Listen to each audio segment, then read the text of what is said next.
Como parar de pensar tanto antes de tomar uma decisão? Eu sou Elaine Alves, sou psicóloga clínica e CEO da Aula de Bem-Estar e Psicologia, e hoje nós vamos conversar sobre esse assunto que eu sei que é cansativo pra caramba. Por quê?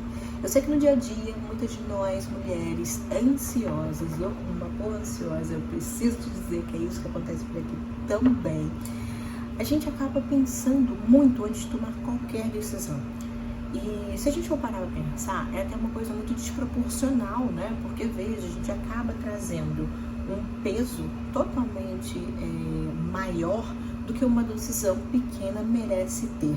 Então, exemplo, eu vou escrever, né, de caneta verde ou caneta preta, né?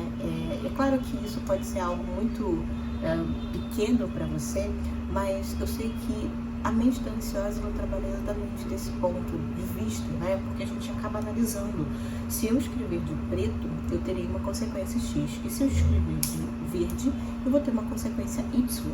E a gente acaba utilizando toda essa mania, né? E toda essa tendência de comparar essas consequências para ver qual vai ser o nosso resultado final. Mas veja, isso acaba sendo totalmente desproporcional, porque tanto faz se eu escrever de verde ou se eu escrever de preto, eu vou escrever do mesmo jeito. Mas no dia a dia não é bem assim que acontece. Então eu sei, por exemplo, né, que se você está no seu trabalho, se você tem uma rotina de trabalho, né, e você tem 10 atividades para fazer, é comum que, se sua mente for acelerada também, você vai ficar aí meio atônita, meio sem saber por onde começar dentro dessas 10 atividades. Mas, veja só, a gente acaba colocando um peso muito grande dentro dessas atividades pequenas, né?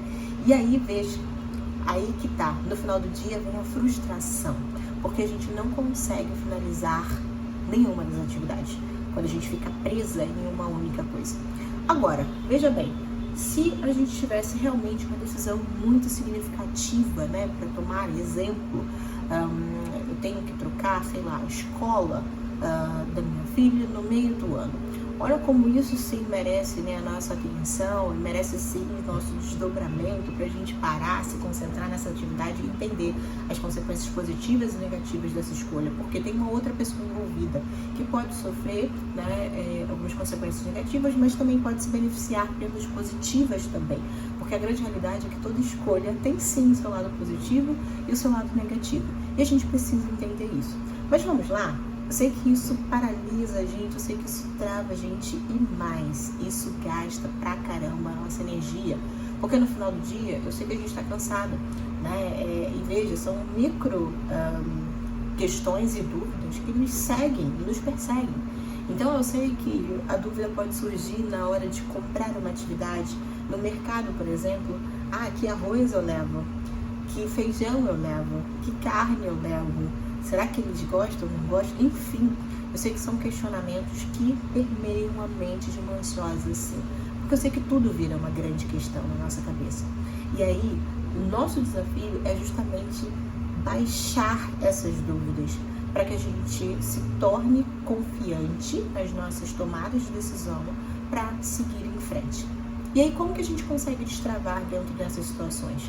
Naquele mesmo exemplo do trabalho, né, dentro de uma atividade dentro de uma realidade, né, diária de 10 atividades, não pense muito não, separa uma atividade, começa por ela e depois essa atividade com certeza vai te dizer aí o caminho para seguir na execução das outras atividades. Se você tem algo para fazer no seu dia, não fica pensando, né, muito sobre uma única situação. Compro isso ou não compro? Eu sei que isso também fica aí na nossa mente às vezes. Confie em si, olhe, entenda, né, a sua real necessidade e tome a sua decisão. Isso também é uma boa ferramenta para a gente não travar mais, porque parte dessa trava tem a ver com a autoestima que está baixa, tem a ver com a falta de confiança em nós mesmos. Porque, de alguma forma, a gente não acredita na nossa tomada de decisão e fica sempre duvidando, e fica sempre questionando. A gente sempre tem uma visão negativa sobre o que a gente vai escolher, sobre essa ideia e essa possibilidade de sofrer as questões negativas dessa escolha. Então, simbora confiar em si mesmo, simbora se olhar com outros olhos. E faça isso, exerça essa ideia de tomar decisões. Então lembre disso todas as vezes que você ficar aí travada com essas coisas tão pequenas. Elas não merecem tanto a sua atenção assim, porque as consequências elas são pequenas. Como eu falei pra você, se eu tô em dúvida do que cozinhar, eu vou cozinhar frango ou peixe à noite. O que isso vai mudar plenamente no meu dia? Não muita coisa, né? Porque eu vou comer do mesmo jeito. É claro que eu posso ter uma refeição mais saborosa ou mais apetitosa dentro do que eu estou com vontade de fazer, mas isso não vai mudar tanto o meu dia assim. Agora, se a gente tem ali sim uma tomada de decisão extremamente importante que pode mudar o nosso dia, aí sim vale a pena a gente gastar um pouquinho mais de energia para isso. Mas se não for, simplesmente tome a sua decisão, confie em você e vá em frente. Um outro ponto importante também para a gente tirar essa trava e seguir em frente é entender que a gente não precisa acertar sempre. Você não precisa ser perfeita. A sua tomada de decisão, ela pode ser revista depois de um tempo, tá bom? Então, você pode tomar uma decisão e perceber em algum momento, né, que não foi uma tomada de decisão tão assertiva assim. E você pode se permitir, se autorizar, mudar de opinião, escolher de novo, mudar a rota. Se permita fazer isso. Confie em você e simbora avançar juntas. E se você chegou até aqui, não deixe de seguir o canal, curtir o vídeo e também indicar esse canal para outras pessoas que vão aí ser beneficiadas com esse vídeo, tá bom? Conto com você, hein? Até a próxima!